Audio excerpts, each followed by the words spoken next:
Did I ever tell you about the time that I was stage manager for Justin Bieber? Well, let me tell you, here it is. I was lost in a snowstorm in Montana. I was on my way to give some sort of speech to receive some sort of award. I don't even remember what it was. I get so many awards these days. Anyway, I was making some kind of acceptance speech, but I was lost in this snowstorm, right?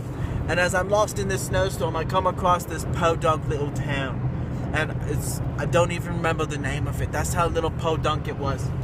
And there's nothing there, just nothing.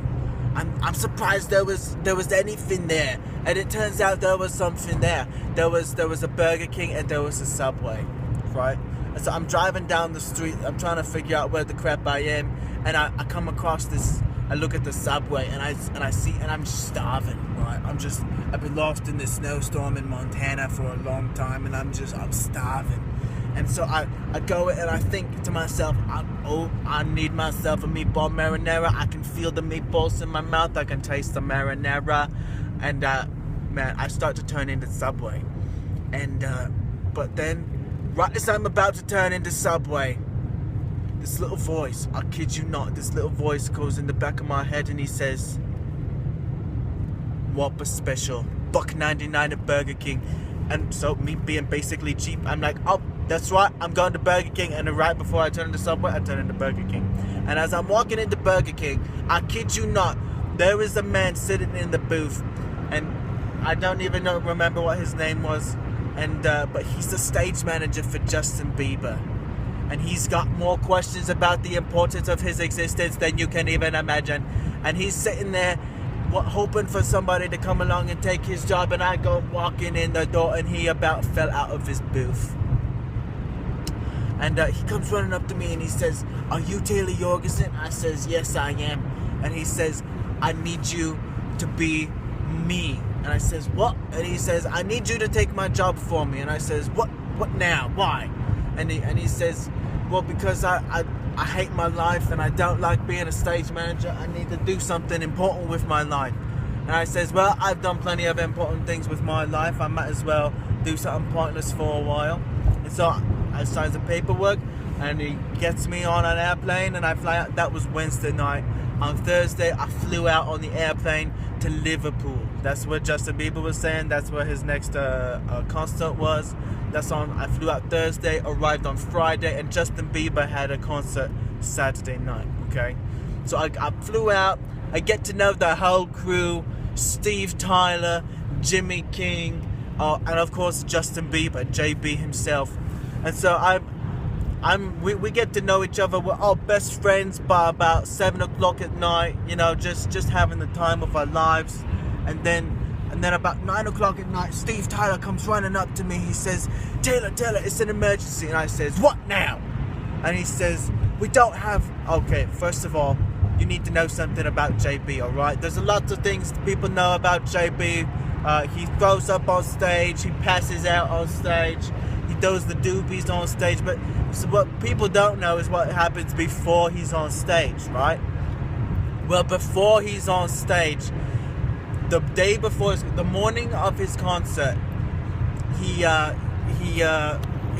to, for breakfast, he has to have 10,000 brown M&Ms from a brandy mug, or he doesn't go on stage that night. He refuses to go on stage.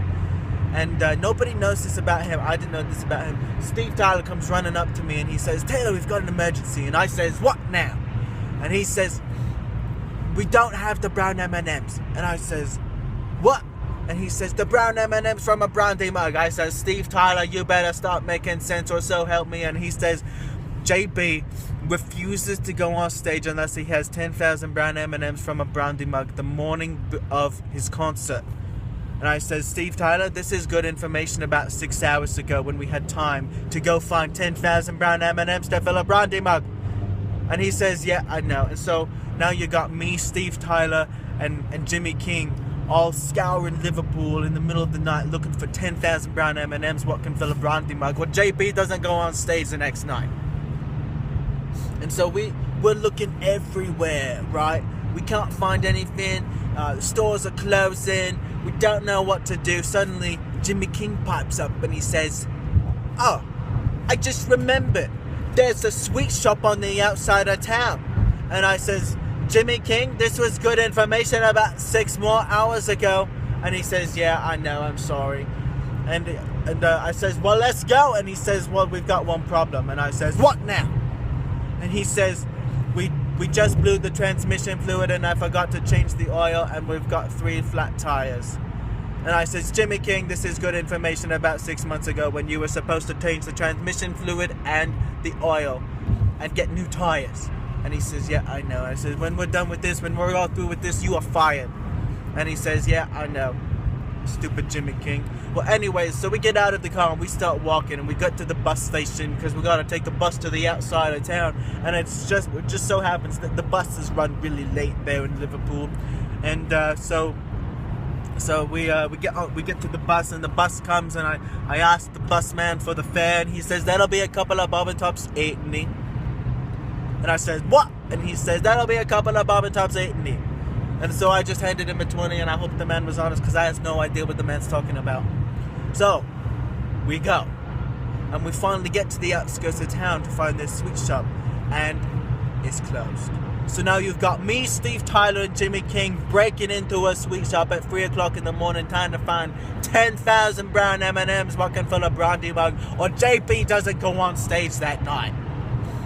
Well, we look around the whole building. We're scouring the perimeter, can't find any. Finally, we find this little window, right? That's about as wide as my shoulders and about as deep as my head.